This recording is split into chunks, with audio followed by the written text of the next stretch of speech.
Okay, coming picture and video is a good point. Coming to our, I think, next topic, yeah, Skype five-way video calling soon, but at the same time considering to display ads.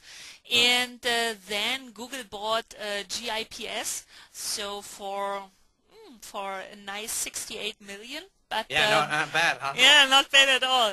But if we look at that, at the deals Google did with in telecommunication and so on recently, I I am pretty sure that they are building something as an Yeah, equivalent to Skype, right. together with Google Talk and some other Yeah, functions yeah. probably. So, and I mean. Something with Buzz probably as well. Probably. And as we know on the other side, how is Google making money? I mean, there is this little ad network, so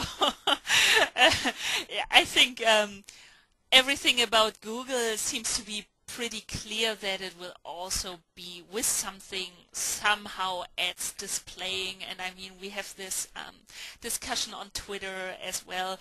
I mean, not about video, but a little bit in another direction.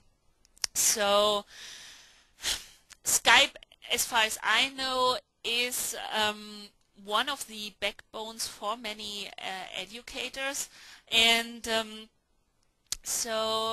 how do we see that? So if I'm teaching somebody and then an ad comes in, after some time, will it just be normal, like we have that on websites, for example? Or is it somehow disturbing, destroying maybe Mm. even the learning process? Is the teaching less credible then? Yeah, hmm So, yeah. I don't know. It definitely seems like if with the five-way video chat, but with ads, it seems like a great time to be, WizIQ, Sklipo, hmm Udemy, Magister, anybody that's focused on tools for teachers. Because if you can focus on tools for teachers that, show ads at the critical moments yeah. that don't interrupt the conversation, because I mean, hmm in the end, the kind of the give and take and the flow of a class is different than a normal conversation. hmm And also the other thing is, I mean, goes back to the whole idea of digital altruism. I mean, how many educators are doing this, are using Skype to teach completely for free? hmm Yeah. So if someone's paying me to give them a class and an ad comes in, that's definitely not a I fair don't cause. I don't want that. Then myself as the educator had to decide, okay, I pay for the ad-free Skype solution Yeah, they will probably offer, yeah, and otherwise, yes, a good chance to step in and to convince more educators of virtual classroom systems, of course. Yeah. yeah. So. And then when you get into that, I mean, once you make the decision to start paying for something, hmm then you start to think about, okay, now I'm going to pay for this. What's actually the tool that's going to be the best fit? I could use this, I don't need a hammer, but I could use this hammer for right now because it's hmm free. But the moment that I have to start paying for it, then you're going to start looking for tools. You and I have a bit of a difference of opinion. I was reading about your blog, the discussion, your latest blog post about the virtual classroom versus using kind of a generic tool.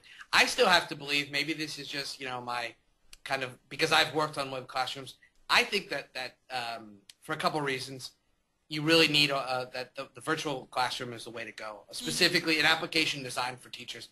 I think there's definitely a usability gap for teachers themselves. hmm Obviously, it's easier to call somebody with Google Talk and for Skype, hmm but for teachers that want to do advanced things, that want to show documents, hmm something that's specifically designed for teachers to use Yeah. is going to have an advantage, I think. I mean, let's not forget, what's the average age? Not everybody's not everybody's your average Sure. kind of internet-savvy online teacher. And when you start to talk about the real revolution in online education, you're talking about all the teachers using these things.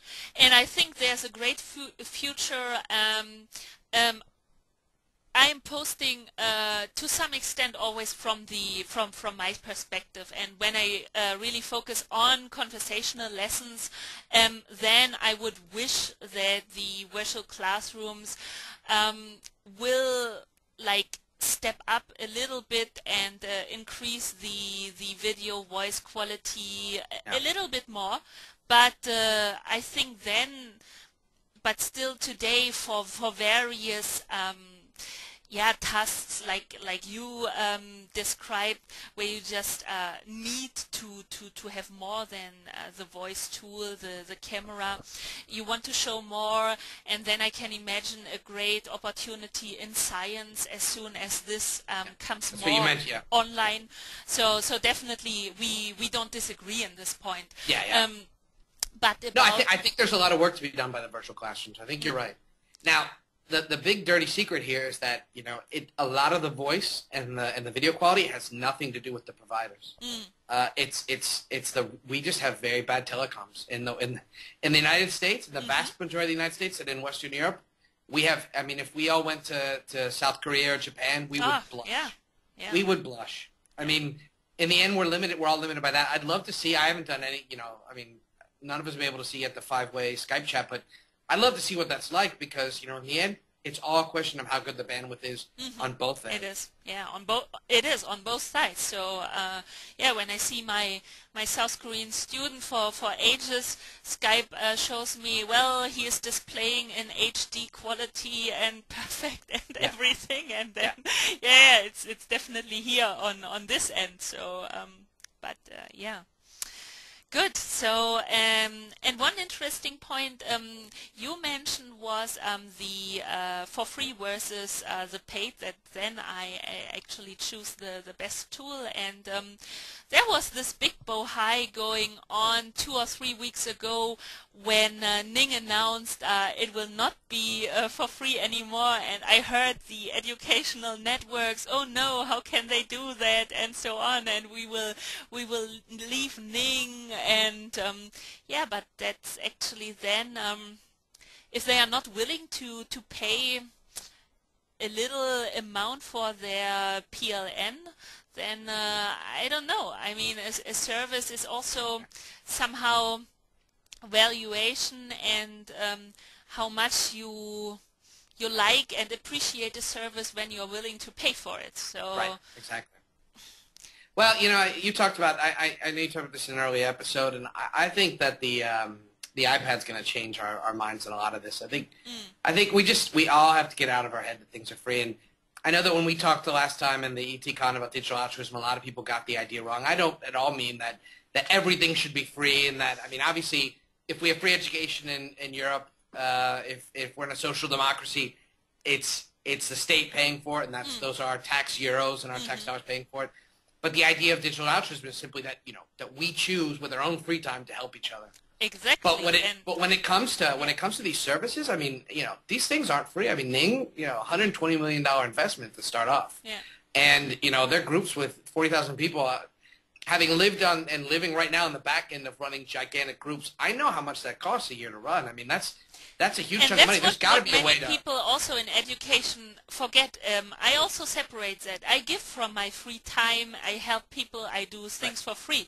But if I have a service and I have my own costs, and for Ning these are considerable, of course, I cannot expect that everybody gives me something or everything for free.